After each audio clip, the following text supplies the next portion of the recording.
Should you get a G-Shock 5600 series, also known as a G-Shock Square? Today I'm going to give you 6 reasons why you probably should and 2 reasons why you might want to pass on them. Today we're going to be taking a look specifically at the GLX 5600 VH, which is bright pink. And it's got a tide graph and a moon phase, and it's a G-Shock. Let's check it out.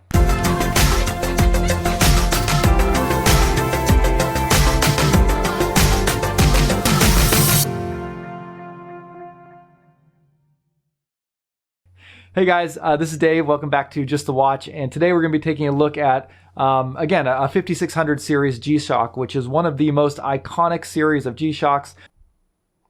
You might be wondering why I got a pink one, and I'll tell you in a minute, but there's a huge variety of the G-Shocks in this kind of square series, in the 5600 series. You can get them in so many different colors, in so many different features. It's almost like an entire category of watch by itself. And in line with that, this review is part of a double review I'm doing with Shane over at Relative Time. Shane got a GWB 5600-2 model, which is the same basic shape and strap as this one.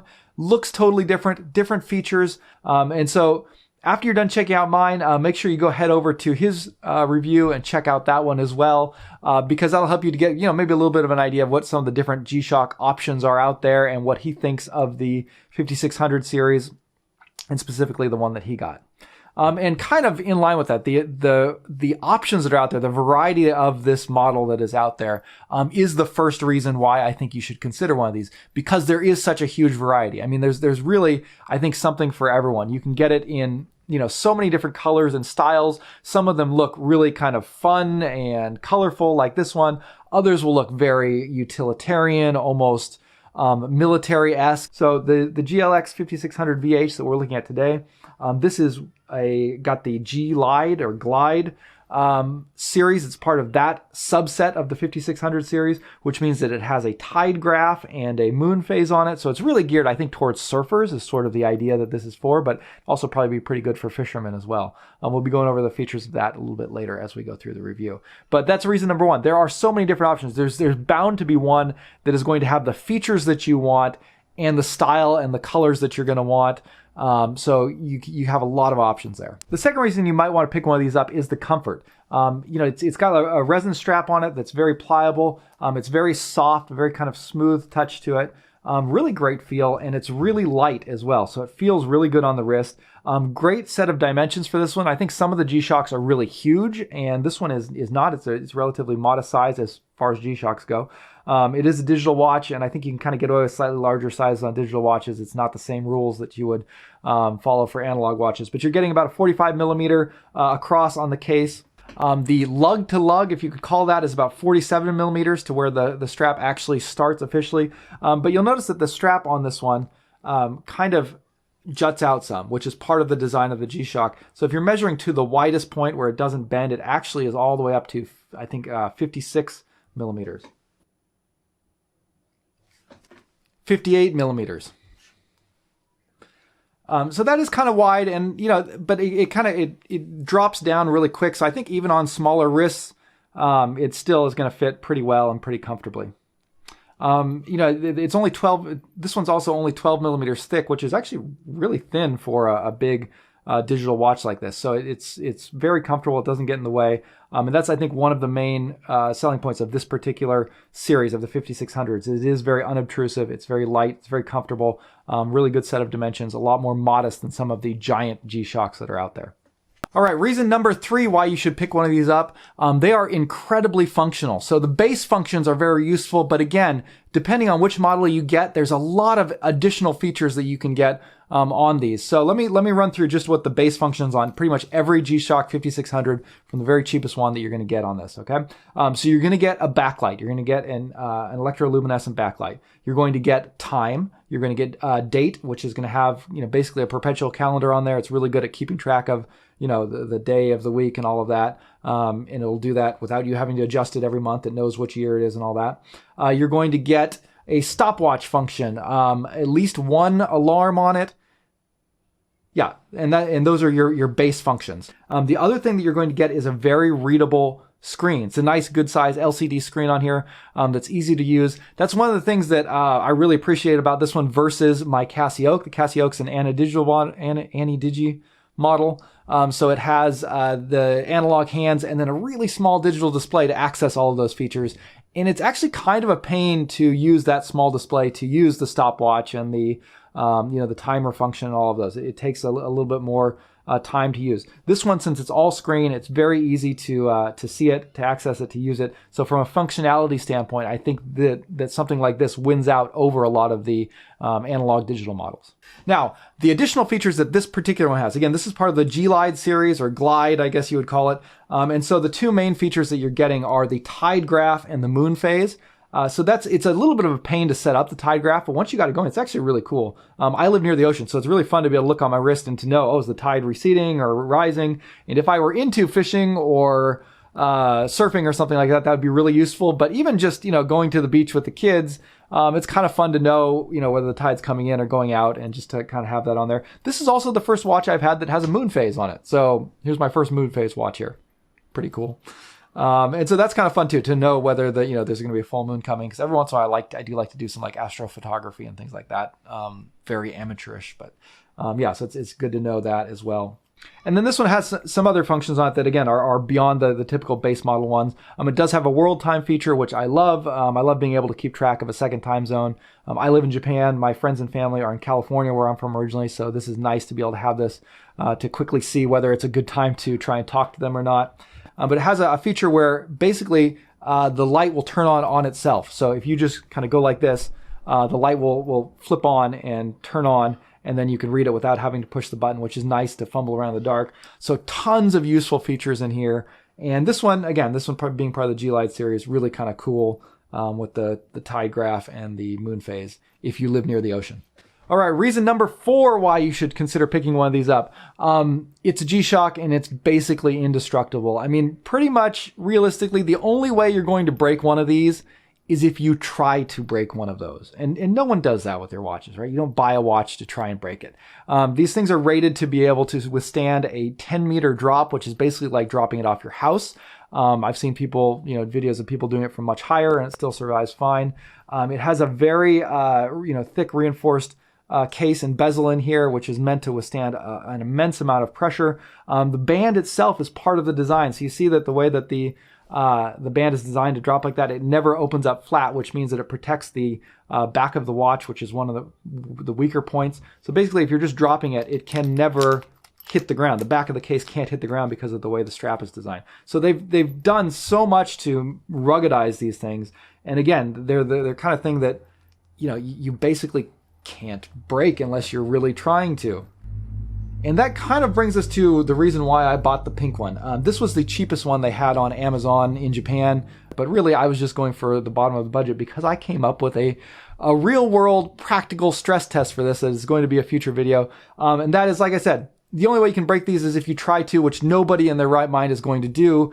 But if you have children very well might try and break one of these. You never know what a kid's going to do. I have 3 kids. So I've devised a series of tests that I'm going to put them through and see if my kids can break this if they happen to be in the mood to break something sometime and snuck in and grab my watch. Could they break it? Stay tuned for next one. In line with that, make sure you guys subscribe if you're interested in looking at affordable wristwatches and watch collecting and that kind of stuff, because that's what we talk about, and you might be interested in future video about that. 5th reason to pick one of these up, heritage. Believe it or not, I think that there is a significant amount of heritage with this G-Shock 5600 series. It is kind of a direct descendant of the original G-Shock, which was one of the most important watches of the last century. Is like, one of the most revolutionary, watch designs out there. And it's been hugely influential. I mean, you might not like it because it's a digital watch, but as far as like timekeeping technology goes, this is about as good as it gets, right? I mean, you can get this watch for a really affordable price. It's almost completely indestructible. It has tons of features, and it's something that is, it really caught on. Like, everybody wanted these G-Shocks when they first came out. I still see people wearing them, and it's like a thing of its own. It's this thing that's gone beyond just being a wristwatch in a lot of ways. Another cool thing about the 5600 series, the base model is actually NASA flight qualified. So if you're into space heritage, this is one of the watches that has been to space almost more than any other watch, because so many astronauts have worn 5600 series G-Shocks on the up into the space shuttle missions and the space station missions. You can see so many pictures of astronauts wearing these. So lots of cool heritage behind this watch. And I think that's, as a watch collector, that's a fun thing to have, and a good reason, maybe to particularly gravitate towards the 5600 series, because it has, that heritage and that kind of iconic history behind it. Last and final reason number 6, is the value that these ones offer. I mean, you can get the base model one usually on Amazon US for under $50, which again, for all that they're packing into there, is really crazy. I mean, it's such an amazing watch. From a pure functionality standpoint, it's probably the best watch you can buy, especially at that price. I mean, I can't think of anything that, again, from a pure functionality standpoint, if you want something that will tell the time, that will give you, a stopwatch, a timer, the most, alarm, the most important features that you want out of a watch, and do it at a low price that will never break, that will always be reliable, you can't really go better than this. Now from there, they'll go up in price, but even for the most feature-rich ones, you're probably not going to be typically paying more than $200. Usually they top out around $150, but for the most part, these are very affordable, great value, really incredible watches to get. All right, so now why would you pass on this watch? Why would be a reason you wouldn't want to get this one? Well, there's not really any good reasons not to, except the two that I could come up with, which is one, you just don't like digital watches. And that's fair. If you're the kind of guy who doesn't wear digital watches, this is not going to appeal to you really at all. But even then, that was where I was. Like, it took me a while to get a G-Shock because I didn't like the look of digital watches. They just felt like kind of this, sort of cheap thing that, maybe, I would have worn when I was a kid, but now I'm more into, I don't know, more mature, finer things or something. I don't know what I was thinking. But when I finally got one, it's not that stylish. It's not, sleek. It's not like a cool analog watch that feels like a really high quality time-keeping instrument. But I wound up wearing these ones, almost more than any other watch in my collection. Even the pink one, when I was testing, I would go and grab it just because, I was going to the park with the kids and I didn't want them to break one of my other watch. Or I was sitting around the house and it was just comfortable and it had a backlight and it was easy to use at night.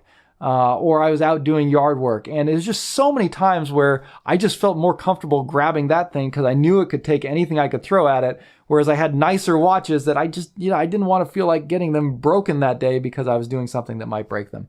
But still, I can understand if you're against digital watches and you don't like the way they look, this might be something to pass on.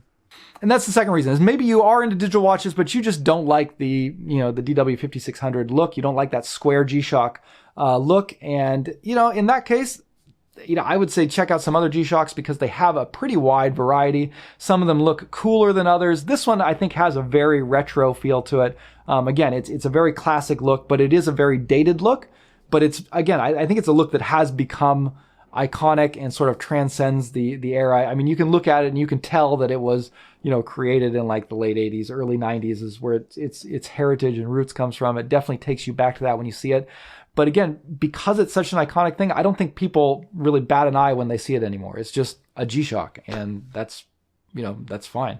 But if that's not your style, there's other cooler looking, more fancier looking digital watches out there. You might go for an anodigital model. You might check out the Casio, which I reviewed, might be more your style, things like that. So that would be another reason is, if you just don't like the look of it.